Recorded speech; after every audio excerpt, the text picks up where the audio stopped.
आपण बघत आहात आवाज कसमादेचा।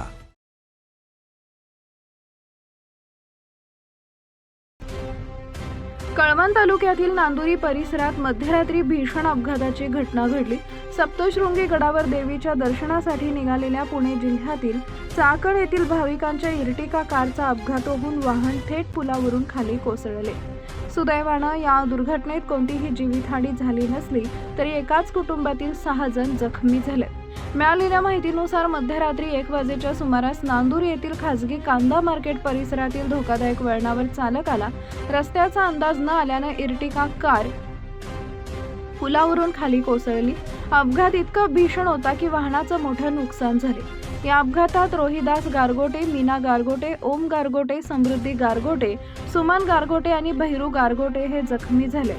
घटनेची माहिती मिळताच नांदूर येथील 108 रुग्णवाहिकेचे चालक सचिन राठोड तसेच स्थानिक वाहनधारकांनी तत्काळ घटनास्थळी धाव घेत मदत कार्य सुरू केले। जखमींना तातडीने नांदुरी ग्रामीण रुग्णालयात दाखल करण्यात आले। वैद्यकीय अधिकारी डॉक्टर जयश्री पाटील यांनी प्राथमिक उपचार केले। गंभीर जखमी झालेल्या सुमन गारगोटे आणि भैरू गारगोटे या वृद्धांना पुढील उपचारासाठी नाशिक जिल्हा शासकीय रुग्णालयात हलवण्यात आलं आहे। दरम्यान अपघात झालेल्या ठिकाणी कोणतेही इशारा फलक, संरक्षक भिंत किंवा बॅरिकेड्स नसल्याने नागरिकांनी तीव्र नाराजी व्यक्त केली आहे। संबंधित धोकादायक वळणावर तातडीने सुरक्षात्मक उपाययोजना कराव्यात, अन्यथा भविष्यात आणखी गंभीर दुर्घटना घडू शकते अशी मागणी भाविक आणि स्थानिक नागरिकांकडून करण्यात येत आहे।